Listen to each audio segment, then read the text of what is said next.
Millennial-Mary presents Polgannon Story 1, Rozen's Dilemma. Hello, fellow simmers.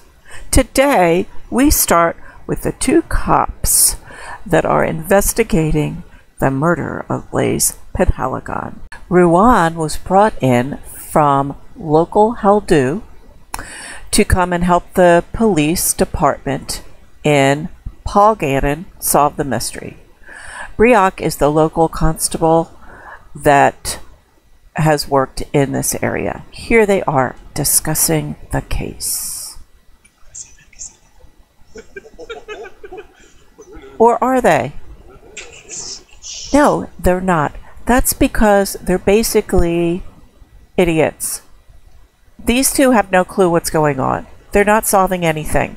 It's been weeks into this case. And who have they arrested? They've arrested Jory. Why? Well, that's what we're going to talk about today. Jory is out in the yard for his daily exercise. And he is thinking about what got him in jail in the first place. And what got him in jail in the first place was suspicion. Jory has been a lifelong criminal. The local constable, Briak, suspects Jory of any crime that is committed. So Jory did something dumb, and he went to where he had some goods that he had smuggled. He went to get them, and he was digging around for them and was seen. Unfortunately, it was the same place that the murder took place. He was seen by local Mr. Busybody, Mr. Colin Kessler, who is a military man who thinks everything should be a certain way, but it got Jory in trouble. He doesn't know if he can get out of it this time. He's old, he's tired of fighting, but hopefully the cops will realize that's just circumstantial evidence that he was in the wrong place, the wrong time. Here is Rozen, Jory's girlfriend, actually his fiancée, and she has come to see about spending some time with Jory. She's talking to Briak about it right now. She's staring him down. He's like, I will go get him. Although Jory has been in jail throughout his life, Rozen is shocked at seeing Jory like this. She just can't believe it. She's like, I can't talk to you when you're in there. And he's just kind of like, you know, he won't talk to her because he can't stand her seeing him like this. It's just awful for both of them. Briak is working at his job late at night, guarding the prisoners, while Rozen is just sadly thinking about what could have been. She's alone. Her son has left. He got married and moved out, and Rozen is really alone. And the prospect of Jory never coming to finally marry her after all these years is too much for her to bear. You see, the two were high school sweethearts. They loved each other when they were young, but Blaise came and took her away from Jory and promised her a future. But as soon as she got pregnant with Blaise's child, Blaise laughed in her face and left her alone. And Jory has always loved her, but he knew he couldn't compete with the rich man, Blaise, so they went their own ways. It was not until Blaise's death two of them come back together. And for Rozen, she fears this may be the end, and she may never get to be with her true love. Sad story, but true for these two. And with Jory, he's sad that Rozen came and saw him this way, but this may not be the end. Jory is not a smart man, but he knows how to get out of trouble. And he's clever. He's not very smart, but he's street smart. So he's thinking, you know, they just have circumstantial evidence. They just have circumstantial evidence. Because he knows he didn't do it. He would do anything for Rozen, but there's no reason really for him to kill Blaze, because he and Rozen parted their ways a long time ago. He is just going to bide his time and hope that beyond hope that he can get out of here, because he can't even afford an attorney. He has to have whatever the state can provide him. So he's just going to hope that this does not end up, that this is his final resting spot. Brioc, not the smartest bulb in the box, but he is invested in his family. He's never been the most brilliant cop, the best, most effective cop, but he's a great dad. He loves spending time with his little girls. This is what Brioc is all about. This is his biggest interest in life, taking care of his kids, not his job. Now, his lifetime want is 20 best friends, not his job. So he's not that invested in it. He's more invested in his family. And if you remember when he was at the police station, he was talking about a little girl. Well, this is his little girl stuck in the door, Tegan. And she's playing with her dollhouse. Mom, Nessa, does not work outside of the home per se, but she owns a flower shop called the Flower Pot. But she's also really into gossip. So this is where she learns a lot of what's going on around town. This is Brioc and his family, and this is why he is more preoccupied with his family than focusing on the job at hand. He's on the list of suspects because Blaze has threatened him in the past because he's not that great of a cop. This home that they live in is an apartment that is tied to his job. If he loses his job, he loses his home. So there's a little bit of a thought that perhaps he could have done it. So there's that suspicion there. But he takes the easy road, which is why he arrested Jory. He does the easiest thing that there is. And Jory has been somebody he's been following all along as a criminal, because Jory is even less intelligent than Brioc is. And, you know, we're talking, neither of them are going to win any mentalist contests. But anyhow, so that's where he is. That's where he likes who he has. It's easy. But we're going to find out shortly. The evidence really doesn't match up. There's a few little items about this that really do not work with Jory being the one that did this murder. So we will find out about that in another part. Now we're going to go visit Ruan and see what his story is. Here we are at Ruan Ross Carrick's house. He is a detective inspector, and he has been sent to investigate the murder of Blaze Polgannon. Where he's staying is meant for holidayers in the summer. This is late fall, so there was definitely a spot open.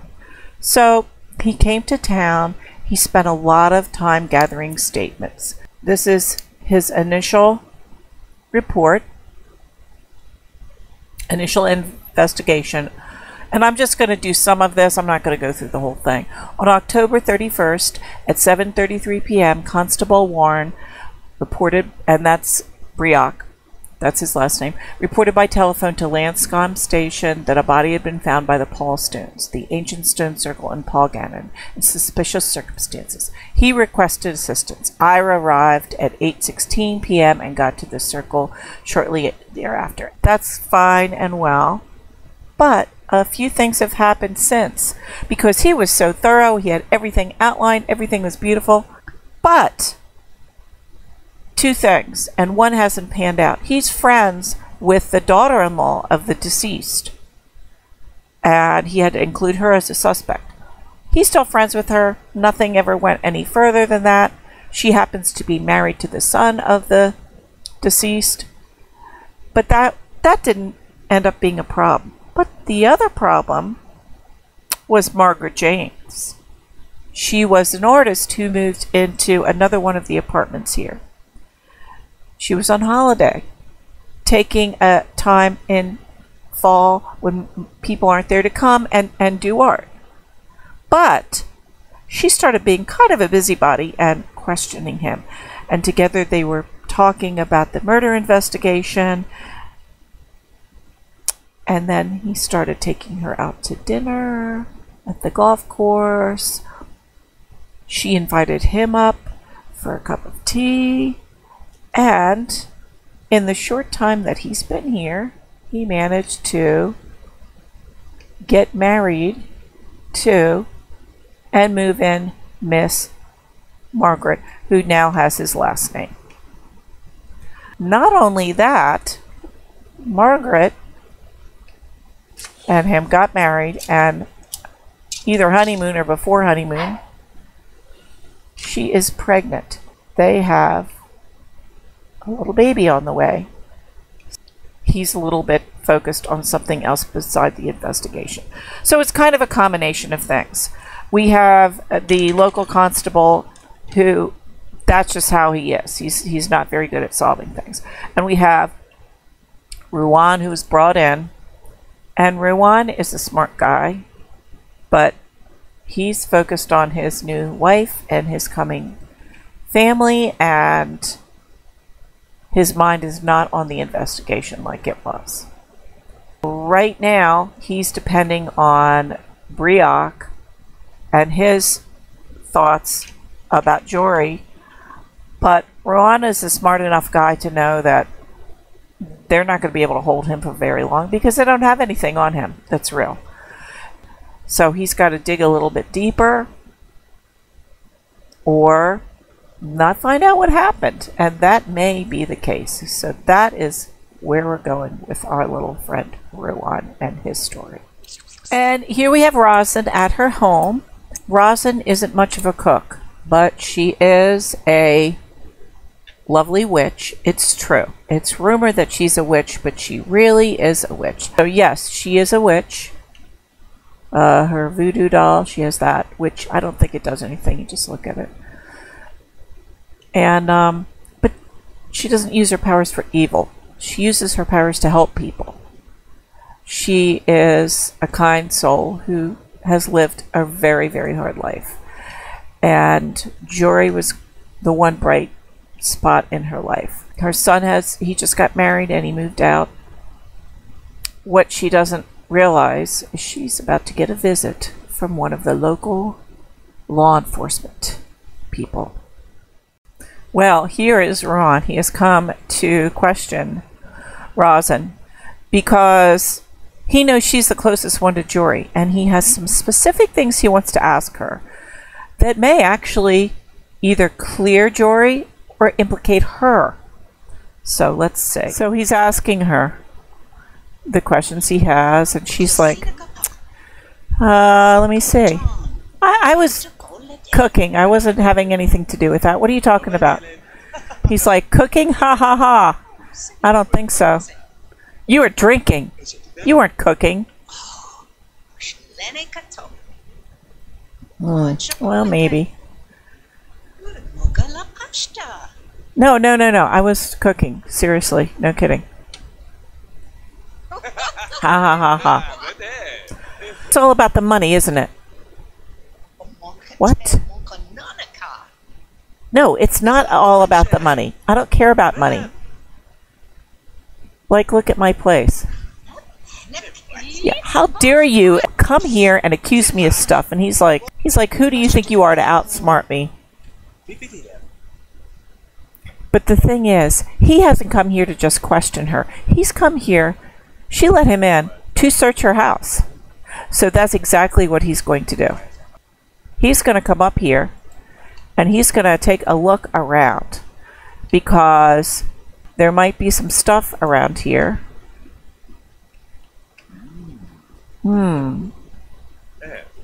What is that? What is this? Examine. What is this?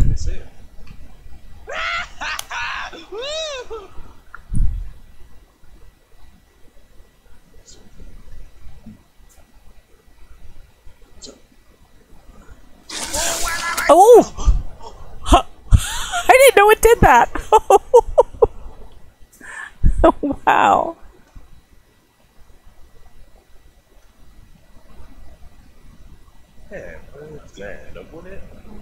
He's seen that she has some witch-like things in here. Now, let's see what's going to happen. He's called her up to talk to her about the different things here. And this pot, well, let's see what happens when he examines that. So she's explaining to him. That's why it couldn't be Jory. Because the things that were left would implicate me, and he would never do that.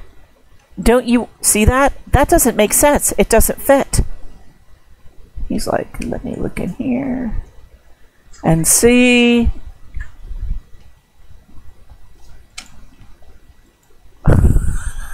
Like Kelly ran away. But I think, what's he going to do? Oh, he's going to get a drink, because that's weird. That freaked him out. So the way it was staged, it made it look like you were involved. So why would somebody point to you that is in love with you? That doesn't make any sense. And that's what he's saying, and she's agreeing.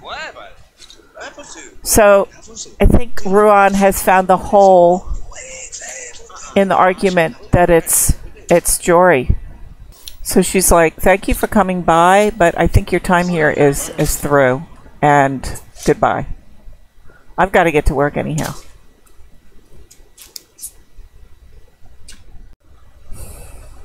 So Rozen has come down to the local town hall to turn herself in. She doesn't know what else to do. She's just going to turn herself in and see if it will get Jory off, and she will take his place. And that's where she is, because she loves him so much. She doesn't know what else to do. So here we are. Jory is about to get his picture taken to be booked into the prison records. Briac is just kind of hanging out, waiting to take his picture. And Rozen has arrived, and she is going to make her case that she should take Jory's place, that he didn't do it. She's going to tell Briac, look, I planted those witch things. You know it's me, because there was sorcery items up at the place where Blaze was killed, and who else knows about that except for me?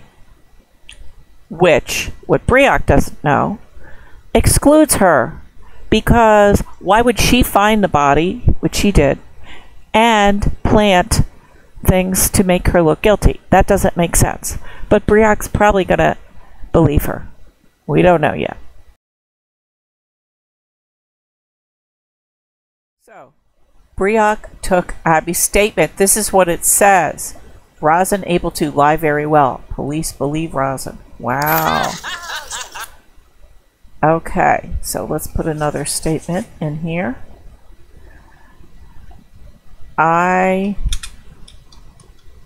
He's going to say, I killed Blaze. They just said that she can lie, so is this a lie or is this the truth? All right. Wow. It's not Simlish. I don't know what to answer. That is lovely way that they have of interrogation. Wow. So, fellow Simmers, we've come to the end of this little story. But have we? Jory is here. He is being processed for jail as we speak. But is Rozen here in time to save him? Will they take her instead of him? Will they believe her? Will they have them both in jail? Maybe they can have a jail romance. Who knows? You'll have to stay tuned and find out. Next time, we're going to focus on the Reverend Pascal and his curate, Cedric, and what impact they have on the town. We have two very different people who are in town to help everybody's spiritual welfare. But is that all there is to it? I hope you have enjoyed this. If you're not a subscriber, please subscribe. If you are, I thank you. And this is Millennial-Mary. I'll see you next time. Bye, Simmers.